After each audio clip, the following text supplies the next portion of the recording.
जय हिंद दोस्तों, मैं राकेश कुमार आप सभी का एसएसआर क्लासेस 2.0 में स्वागत करता हूं। आज हम देखने वाले हैं सर्ड्स एंड इंडिसेस। सर्ड्स किसे कहते हैं? सर्ड्स का मतलब होता है प्लुरल फॉर्म, यानी कि सर्ड जो होता है उसी का प्लुरल फॉर्म सर्ड है और इसका सिंगुलर फॉर्म सर्ड है। यानी कि जब भी नॉन परफेक्ट स्क्वायर को हम अंडर रूट में रखते हैं तो इसका हमेशा रिजल्ट इरेशनल फॉर्म में आता है, यानी कि इरेशनल नंबर में आता है, तो उसे हम सर्ड्स कहते हैं। जैसे कि अंडर रूट 2 हो गया। आप देखिए इसको हम रेशनल फॉर्म में नहीं लिख सकते हैं, रेशनल नंबर के रूप में नहीं लिख सकते हैं, तो ये एक सर्ड कहलाएगा। अंडर रूट 3 भी एक सर्ड है। लेकिन अब अगर हम इसकी बात करें 64 क्यूब रूट के अंदर में है, तो देखिए 4 इंटू 4 इंटू 4, एक 4 हम बाहर निकाल लेते हैं, तो ये कभी सर्ड नहीं कहलाएगा, ये एक रेशनल नंबर हो गया। एक और एग्जांपल देखते हैं हम लोग। परफेक्ट स्क्वायर की बात करते हैं। 4 है तो 4 को हम इस प्रकार से 2 इंटू 2 लिख सकते हैं और 2 बाहर आया, तो ये एक रेशनल नंबर के फॉर्म में है, तो ये कभी भी सर्ड्स नहीं होगा। इस प्रकार से हम अंडर रूट 17 फिफ्थ अगर हम देखते हैं तो ये भी एक सर्ड्स है। अब बात करते हैं इंडिसेस। इंडिसेस किसे कहते हैं? इंडिसेस जो है इंडेक्स का प्लुरल फॉर्म है और इसका इंडिसेस का सिंगुलर फॉर्म इंडेक्स है। यानी कि इंडिसेस की जगह पे हम इंडेक्स, पावर, एक्सपोनेंट ये सभी कह सकते हैं। ये सब एक ही होते हैं। The exponent of a number says how many times to use that number in a multiplication. Exponent, index या पावर उसे कहते हैं, ये बताता है कि कोई भी नंबर जो उसके बेस में है वो कितने टाइम मल्टीप्लाई है। तो आप देखते होंगे a into a into a into a into a, तो यहाँ a का पावर 5 है, तो ये क्या कहलाता है? आपका इंडिसेस कहलाता है। अब एक क्वेश्चन देख लेते हैं। What is the index of a to the power b, यानी कि a का जो इंडेक्स क्या होगा? तो ऑफकोर्स a का इंडेक्स यहाँ पे क्या है? b है, तो इसीलिए हम b लिख देंगे। अगर क्वेश्चन इस प्रकार से हो, what is the power of a to the a का पावर b, तब भी आप b ही लिखते। एक्सपोनेंट पूछा जाता है a का तो भी हम b ही लिखते। यानी कि a का इंडेक्स पूछा जाए तो भी b, पावर पूछा जाए तो भी b, एक्सपोनेंट पूछा जाए तो भी b। अब चलते हैं, देखते हैं टाइप्स ऑफ सर्ड्स। सर्ड्स के कितने टाइप्स होते हैं? सबसे पहले हम बात करेंगे मिक्स सर्ड्स के बारे में। मिक्स सर्ड्स किसे कहते हैं? देखिए, मिक्स सर्ड उसे कहते हैं जिसमें रेशनल और इरेशनल दोनों ही पार्ट होता है, उसे हम मिक्स सर्ड्स कहते हैं। मिक्स सर्ड कहते हैं। देखिए, 2 एक रेशनल नंबर है, अंडर रूट 3 एक इरेशनल नंबर है, 4 माइनस अंडर रूट 3, यहाँ पे देखिए ये रेशनल नंबर है और ये एक इरेशनल नंबर है, तो इसे हम मिक्स सर्ड्स कहते हैं। प्योर सर्ड्स किसे कहते हैं? प्योर सर्ड्स उसे कहेंगे जो कि नॉन परफेक्ट स्क्वायर हो, जैसे कि under root 3, under root 5 cube, under root 3, इस प्रकार के नंबर्स को हम लोग प्योर सर्ड्स कहते हैं। सिमिलर और लाइक सर्ड्स किसे कहते हैं? सिमिलर और लाइक सर्ड्स उसे कहेंगे जब अंडर रूट में सेम नंबर हो। देखिए 2 अंडर रूट 2, 5 अंडर रूट 2, तो आपको इसके रेशनल पार्ट को नहीं देखना है, इसके इरेशनल पार्ट को देखना है, यानी कि अंडर रूट के अंदर में जो वैल्यू है उसे ही देखना है। तो अंडर रूट 2 यहाँ पे भी है, अंडर रूट 2 यहाँ पे भी है, तो ये सिमिलर सर्ड्स कहलाता है। सिमिलर सर्ड्स को हम दो तरीके से समझ सकते हैं। जब हम इसे डिवाइड करते हैं तो देखिए अंडर रूट 2 कट गया, ये एक रेशनल नंबर के फॉर्म में आ गया, तो ये सिमिलर सर्ड्स कहलाएगा। इसके अलावा under root 2 equal to under root 2 है, तो एक इरेशनल, इसकी इरेशनल पार्ट इक्वल है, तो ये एक सिमिलर सर्ड्स कहलाएगा। अब हम बात करते हैं डिसिमिलर या फिर अनलाइक सर्ड्स किसे कहते हैं। तो यहाँ देखिए अंडर रूट 5, अंडर रूट 3, ये दोनों ही अंडर रूट के अंदर में अलग अलग वैल्यूज़ हैं। अगर इसको हम डिवाइड भी करते हैं तो हम इरेशनल नंबर ही मिलेगा। और सिमिलर सर्ड्स का क्या था कि जब हम डिवाइड करें दो अलग अलग नंबर्स को, अगर रेशनल फॉर्म में आता है तो वो सिमिलर या फिर लाइक सर्ड्स कहलाएगा। अदरवाइज अंडर रूट के अंदर में अगर वैल्यू सेम हो जाता है तो भी वो लाइक कहलाएगा। लेकिन यहाँ पे हम देख रहे हैं दोनों कंडीशन में यहाँ पे √5 नॉट इक्वल टू √3 होगा, तो ये डिसिमिलर या फिर अनलाइक सर्ड्स है। और जब हम डिवाइड करते हैं फिर भी ये इरेशनल नंबर के फॉर्म में ही आता है, इसीलिए ये अनलाइक सर्ड्स कहलाएगा। अब देखते हैं क्वाड्रेटिक सर्ड्स। क्वाड्रेटिक का अर्थ क्या होता है? जिसका पावर 2 हो। जैसे कि क्वाड्रेटिक इक्वेशन की हम बात करते हैं तो इस प्रकार से होता है ax² + bx + c = 0। ये एक क्वाड्रेटिक इक्वेशन है। लेकिन यहाँ पे क्वाड्रेटिक सर्ड की बात करें तो अंडर रूट में अगर 7 है तो यहाँ 2 होगा। इस प्रकार से 2 अगर यहाँ पे दिखे तो वो क्वाड्रेटिक सर्ड्स कहलाता है। 2√7 2√17 ये क्वाड्रेटिक सर्ड्स कहलाता है। क्यूबिक सर्ड्स किसे कहते हैं? जब अंडर रूट में कोई भी नंबर हो और यहाँ पे 3 हो, 3 जब होता है यहाँ पे तो वो क्यूबिक सर्ड कहलाता है। क्वाड्रेटिक बाय क्वाड्रेटिक सर्ड किसे कहते हैं? जब अंडर रूट में कोई भी वैल्यू हो और इस जगह पे अगर 4 होता है तो उसे हम क्या कहते हैं? क्वाड्रेटिक या फिर बाय क्वाड्रेटिक सर्ड्स कहते हैं। अब ये कि यहाँ पे देखिए 4 है, यानी कि इसको हम इंडेक्स भी कह सकते हैं, पावर भी कह सकते हैं, एक्सपोनेंट भी कह सकते हैं। अगर 4 हो तो क्वाड्रेटिक या फिर बाय क्वाड्रेटिक सर्ड्स। अगर यहाँ पे इंडेक्स, पावर या फिर एक्सपोनेंट 3 हो तो क्यूबिक सर्ड्स कहलाता है, 2 हो तो क्वाड्रेटिक सर्ड कहलाता है। ये दिमाग में रखना। ये तो हो गए टाइप्स ऑफ सर्ड्स, यानी कि सर्ड्स के कितने टाइप्स हैं। अब हम देखेंगे properties of surds and indices. Surds और इंडिसेस के प्रॉपर्टीज़ अब हम देखने वाले हैं। तो चलिए सबसे पहला प्रॉपर्टीज़ देखते हैं क्या होता है। मान लीजिए अगर a ऐसे ऐसे करके n टाइम्स तक इंटू किया जाए तो ये हमेशा a⁴n कहलाएगा। जैसे कि मान लीजिए 2 × 2 × 2 कितने टाइम्स हुए? 3 टाइम्स, तो इसका पावर 3 हो जाएगा। तो आंसर कितना आएगा इसका? देखिए 2 2 जा 4 2 जा 8। इधर देखिए 2 2 जा 4 2 जा 8। अगर ये 5 टाइम्स होता तो 5 टाइम्स हम मल्टीप्लाई करते। दूसरे प्रॉपर्टीज़ को देखते हैं। a का पावर m इंटू a का पावर n। देखिए बेस सेम हो तो पावर जुड़ जाता है, अगर बेस सेम होता है तो पावर जुड़ जाता है। a m + n। एक एग्जाम्पल के माध्यम से समझते हैं। अगर मान लीजिए 2 का पावर 3 है और मल्टीप्लाई 2 का पावर 2 है। अब हम देख रहे हैं बेस दोनों का सेम है तो इसका पावर भी जुड़ जाएगा, यानी कि 2 का पावर 5। 2 2 जा 4 2 जा 8 2 जा 16 2 जा 32। तो इस प्रकार से सेकेंड प्रॉपर्टी को हम आसानी से समझ सकते हैं। मान लीजिए यहाँ हमने 2 बेस के बारे में बात किया था। अगर हम यहाँ 3 बेस की बात करते हैं तो अगर पावर अलग अलग भी हो तो सेम रूल यहाँ पे भी हमें अपनाना है। a⁴x into a⁴b into a⁴y। तो देखिए बेस सेम है तो पावर क्या होगा?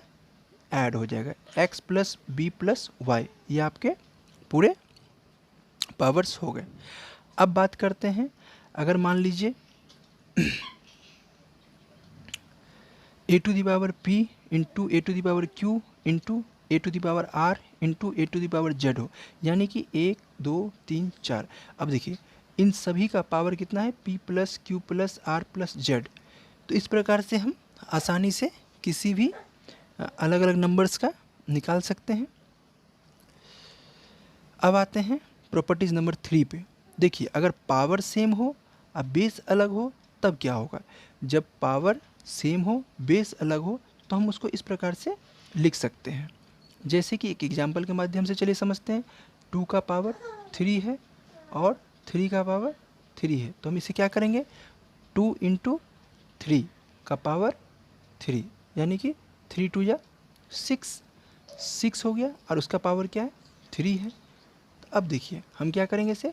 6 × 6 × 6, यानी कि 6 6 जा 36, 36 × 6 कितना हो जाएगा? 6 6 जा 36, कैरी 3, 6 3 जा 18, 18 और 3 21। तो इस प्रकार से 216 आ रहा है। अगर आप इसको भी मल्टीप्लाई करके देखोगे तो 216 ही आएगा। 2 2 जा 4 2 जा 8, 8 इंटू 3 3 जा 9 3 जा 27। अब इसको मल्टीप्लाई कीजिए, 8 7 जा 56, कैरी 5 एंड 8 2 जा 16 एंड 5 21। तो देख रहे हैं प्रॉपर्टीज़ सही है हमारा। अब देखते हैं चौथे प्रॉपर्टीज़ को, देखिए ध्यान से, a का पावर x इंटू बी का पावर x इंटू सी का पावर x। जो हमने यहाँ पे किया, यहाँ पे हमने 2 बेस के लिए काम किया था, यहाँ हम 3 बेस या फिर 3 पावर के लिए अलग अलग काम करने वाले हैं। देखिए यहाँ पे 2 बेस की बात करते हैं, यानी कि बेस अलग अलग था, पावर एक जैसा दोनों का था, तो हमने दोनों को मल्टीप्लाई कर दिया। अब यहाँ पे 3 की बात है, तीनों का पावर एक जैसा है, तो हम तीनों बेस को मल्टीप्लाई कर देंगे। जैसे कि मान लीजिए 2 का पावर 2 इंटू 3 का पावर 2 इंटू 4 का पावर 2। तो अब देखिए ये भले ही बेस सबके अलग अलग हैं, पावर एक जैसे हैं, तो हम इसे 2 इंटू 3 इंटू 4 करके पावर 2 कर देंगे। अब देखिए 3 2 जा 6, 3 2 जा 6, 6 4 जा 24 का पावर 2। अब 24 इंटू 24 आप करके देखिए जो रिजल्ट आएगा। चलिए हम करके देखते हैं। 24 इंटू 24, 4 4 जा 16, कैरी 1, 4 2 जा 8 एंड 1 9, 4 2 जा 8, 2 2 जा 4, यानी कि कितना हो रहा है 6 7 5, 576। तो ये अगर आप इसको अलग अलग मल्टीप्लाई करके भी देखोगे तो इस प्रकार से 526 ही आएगा।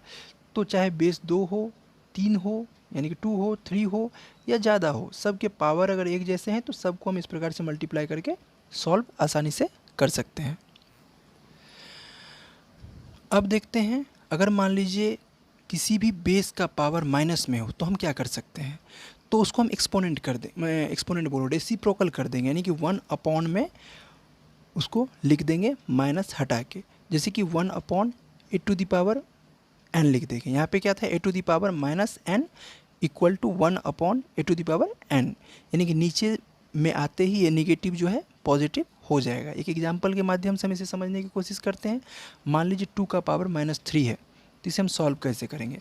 इसे हम इस प्रकार से सॉल्व करेंगे 1 अपॉन 2 का पावर 3 या फिर 1 अपॉन 2 इंटू 2 इंटू 2, क्योंकि पावर का मतलब ही होता है कि बेस का उतने टाइम्स मल्टीप्लाई करना। 2 2 जा 4, 2 जा 8, इसका आंसर हो जाएगा 8।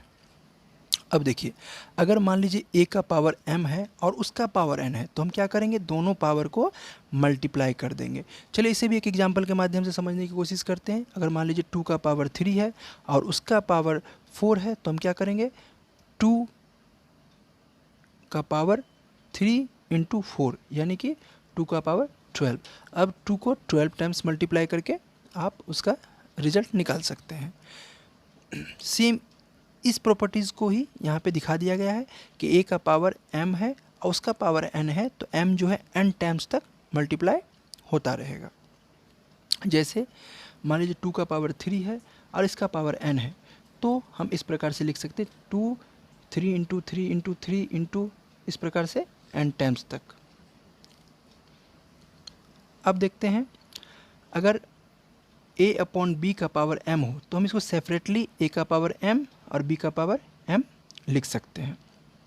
यानी कि अगर कोई नंबर 2/3 इस प्रकार से दिया हो और उसका पावर मान लीजिए 2 अगर दिया हो, तो हम इसको इस प्रकार से लिख सकते हैं 2 न्यूमिनेटर का पावर 2 अपॉन डेनोमिनेटर का पावर 2, यानी कि 2 2 जा 4, 3 3 जा 9 आंसर। अगर मान लीजिए a अपॉन b, कोई a अपॉन b का पावर -m दे रखा हो, तो हम a अपॉन b को रेसिप्रोकल कर देंगे, यानी कि a अपॉन b को b अपॉन a कर देंगे, तो ये -m जो है +m में कन्वर्ट हो जाएगा, है ना। अब देखते हैं, मान लीजिए अगर कोई नंबर के माध्यम से, एक एग्जांपल के माध्यम से समझते हैं। देखिए अगर मान लीजिए 2/3 है, उसका पावर -2 है, तो हम इसको कैसे सॉल्व करेंगे। इसको सॉल्व करने का 2 तरीका है। एक तो इस प्रकार से कि 1 अपॉन, जिस प्रकार से हमने यहाँ पे ये क्वेश्चन सॉल्व किया था बिल्कुल वैसे ही 2/3 का होल स्क्वायर, ये पॉजिटिव हो गया। तो देखिए इसे हम क्या लिख सकते हैं, 2/3 इंटू 2/3, क्योंकि 2 टाइम्स है। तो आप जानते हैं मेन अपॉन ये है, तो ये नीचे वाला सबसे ऊपर चला जाएगा, यानी कि 3/2 इंटू 3/2, यानी कि 3 3 जा 9, 2 2 जा 4, इस प्रकार से। अदरवाइज अगर आप चाहो इस प्रकार से रहे तो कभी भी डायरेक्ट इसे अंदर के बेस को रेसिप्रोकल कर दो, यानी कि 2/3 है तो इसे हम क्या लिख सकते हैं, 3/2 का होल स्क्वायर। ये पावर पॉजिटिव हो जाएगा इसके रेसिप्रोकल करने की वजह से। तो 3/2 इंटू 3/2, देखिए 3 3 जा 9, 2 2 जा 4, यही आंसर यहाँ पे भी, यानी कि दोनों तरीके से आप आसानी से इसे कर सकते हैं।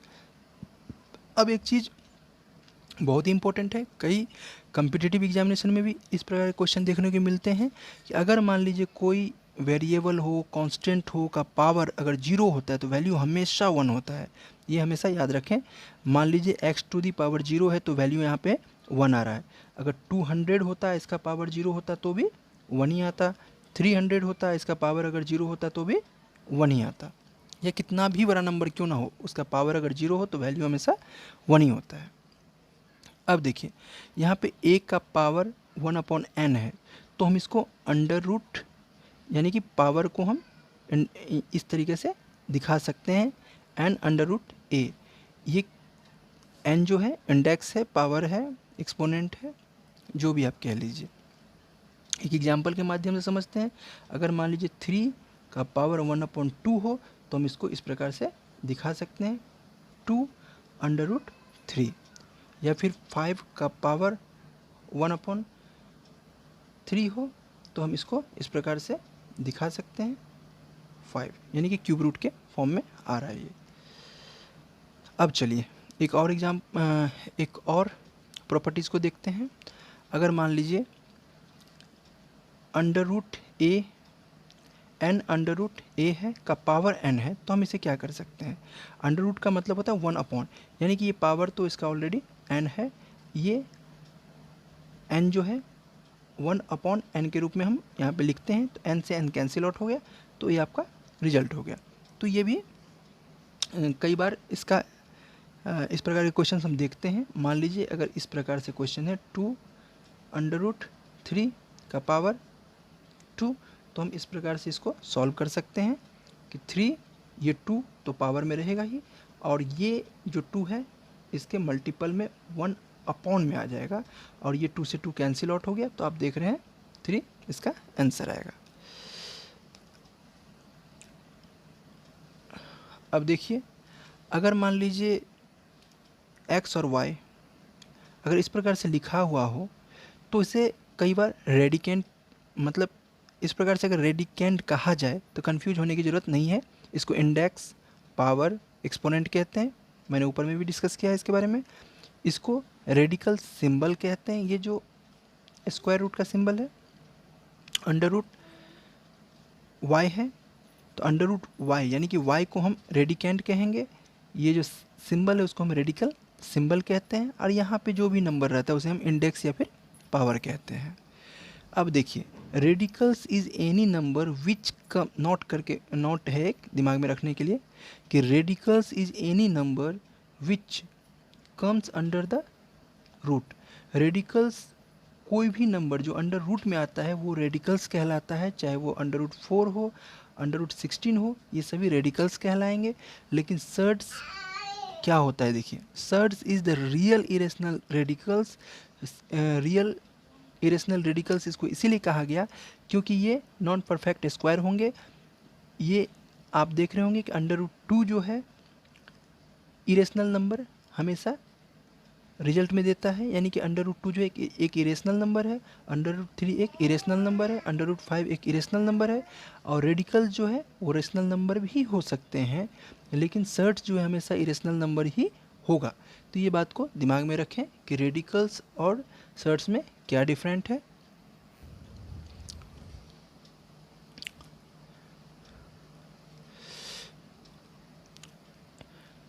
एक और प्रॉपर्टीज़ देखते हैं। मान लीजिए m√n√a हो तो हम इसे कैसे सॉल्व करेंगे।